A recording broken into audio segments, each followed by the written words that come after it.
Estimado estudiante de la materia de Derecho Comercial 2, vamos a hablar sobre el primer ejemplo de contrato de venta comercial con reserva de propiedad. Vamos a ver este ejemplo.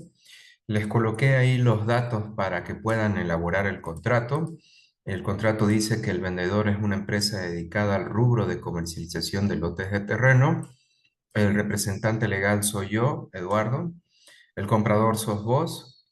La venta va a ser por un lote de terreno con la modalidad de plazo, contrato de venta a plazo con reserva de propiedad. El monto de la compra va a ser $5.000. La fecha del contrato puede ser actual. Los demás datos vos te inventás y les adjunté un modelo de contrato ya rellenado. Ya ese modelito se encontraba aquí en la parte inferior en la carpeta de ejemplo uno, ahí está el modelo de contrato. Pero bueno, vamos a ver este primer ejercicio. Les voy a mostrar el contrato correspondiente que está aquí. Este es un documento privado, no es un documento notarial, es simplemente un documento privado. Todavía no ha sido convertido a documento público. En este documento privado, lo que primero vamos anotando son las partes que intervienen en el contrato. Si, por ejemplo, el vendedor es una SRL, hay que colocar los datos de la empresa. Es decir, hay que colocar su matrícula de comercio, su NIT, su dirección, ya todo eso hay que colocar de la SRL.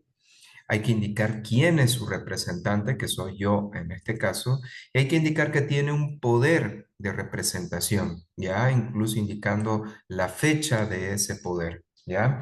Esto cuando es una SRL, ya. Cuando es una empresa unipersonal no se hace de esa manera, ya, pero ya vamos a ver en otros contratos qué ocurre cuando es una empresa unipersonal. Pero en este caso en particular, cuando es una SRL, no te olvides, siempre hay que colocar primero los datos de la empresa, dirección, matrícula, NIT, y luego señalamos quién es el representante legal y su instrumento de poder, el número de poder. Siempre hay que señalar esa información. Luego tenemos los datos del comprador, que es una persona natural, que sos vos, ¿ya? Todos estos datos del comprador tienen que provenir de la cédula de identidad, ¿ya? Es decir, hay que colocar su estado civil, su dirección, su cédula de identidad, etcétera, ¿ya? Luego viene la cláusula segunda, con donde la cláusula segunda, que es de antecedentes, señalamos quién tiene el derecho propietario del lote de terreno. No se olviden que en este caso vos vas a comprar un lote de terreno, ¿ya? Le vas a comprar a una SRL. La SRL te va a vender el lote de terreno, ¿ya? En cuotas. Por lo tanto, siempre hay que comenzar con la cláusula de antecedentes, en donde señalamos quién es el dueño del lote de terreno. Y aquí lo indicamos, señalamos que el vendedor es dueño del lote de terreno, ¿ya? Y que ese propietario es dueño de un lote y tenemos que indicar necesariamente la ubicación de ese lote de terreno, ¿ya? Tenemos que señalar la superficie del lote de terreno que está coloreado con amarillo. Y por último, tenemos que indicar el número de matrícula de derechos reales. Esta información, ¿de dónde la obtenemos? La obtenemos de aquí, de la Lodial. Ya, si se fijan en el ejercicio que les pasé, que está aquí, les adjunté un alodial. Ya, el alodial está aquí en la parte inferior. Lo ven en el ejemplo de alodial, ¿ya? Pero básicamente el alodial aquí en la parte superior va indicando los datos que necesitamos, ¿ya? Por ejemplo, fíjense, el alodial señala en la parte de arriba el número de matrícula, las colindancias las indica aquí, por ejemplo, pero fíjense cómo la ubicación está señalada aquí, del bien inmueble. Y el tema de la superficie se encuentra aquí, ¿ya? Ya lo relacionado con el propietario está aquí. Aquí indica quién es el dueño del lote de terreno. ¿Ok? Con toda esa información que les pude proveer en este caso, volvemos al contrato y lo señalamos ahí, en la cláusula segunda. Ahí siempre tenemos que indicar ubicación, superficie y número de matrícula. Si fuera, por ejemplo, un contrato de venta de un automóvil, tendríamos que señalar otra información. Por ejemplo, ¿qué señalaríamos? Señalamos el número de placa, señalamos, por ejemplo, el tipo de vehículo, el color del vehículo, el número de motor, el número de chasis, el año del vehículo. Toda esa información la tenemos que sacar del RUAT, lo que le llaman carnet de propiedad, y esa información lo colocamos ahí, en esta parte que está coloreada con celeste. O sea, si fuéramos a vender un vehículo en cuotas, lo tendríamos que señalar así.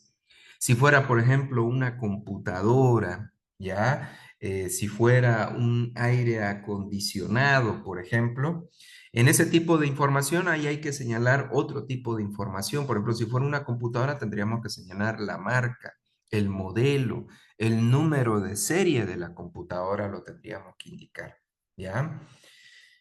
Bueno, ahí señalamos entonces la cláusula segunda. En la cláusula tercera ya señalamos que el vendedor se compromete a vender el bien a favor del comprador. Ya lo señalamos. Ya. Sin embargo, señalamos que la propiedad será reservada a favor del vendedor. Recuerden que el vendedor se va a convertir todavía en propietario hasta que el comprador pague la última cuota. Vale decir que el comprador recién va a adquirir el derecho propietario cuando pague la última cuota acordada en este caso, ¿ya? Aquí, por ejemplo, ellos indican que tienen un plan de pagos y fíjense aquí en el numeral 3 de la cláusula tercera, que lo voy a colorear con amarillo, indica que una vez se pague la última cuota, ambas partes tienen que firmar un documento de transferencia definitiva. ¿Ya? O sea que van a tener que firmar un segundo contrato indicando que se pagó todo. ¿Ya? Esto, por ejemplo, es un contrato de venta del lote de terreno. ¿Ya? Y usualmente se suele hacer así.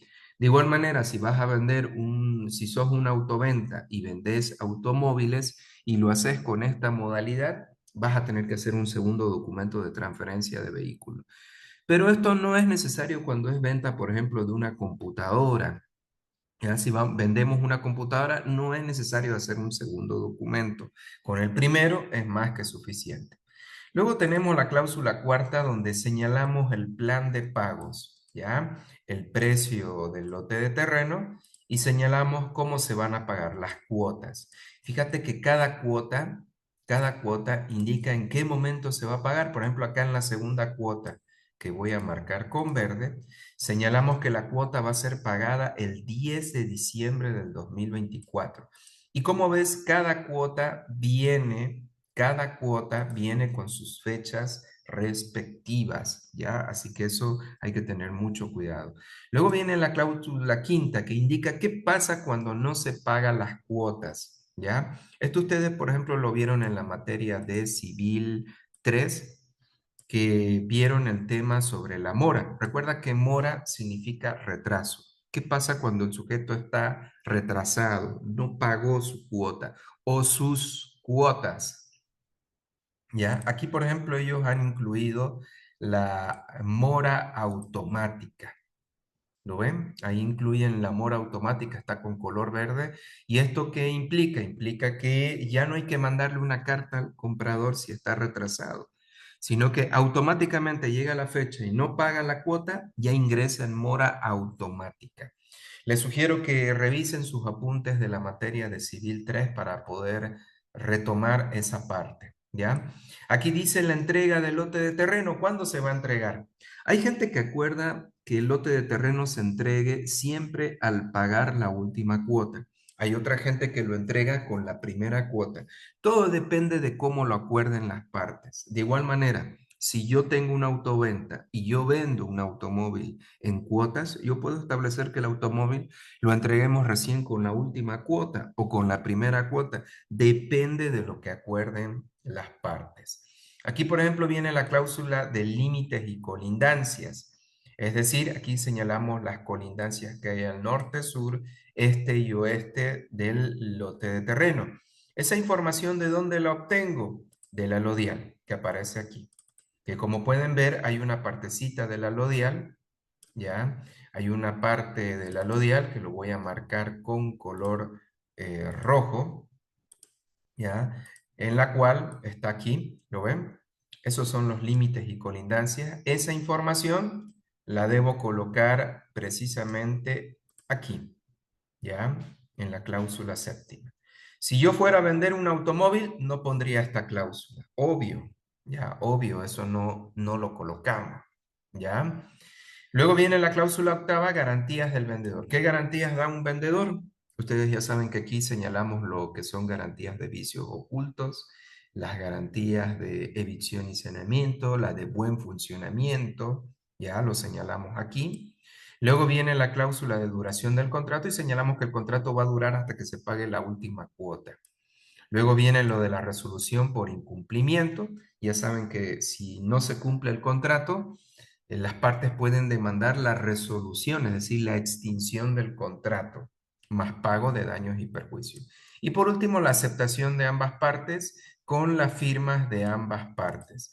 Fíjate cómo firma una SRL, hay que tener mucho cuidado con ese detalle. El que firma es el representante legal, siempre en representación legal de la SRL.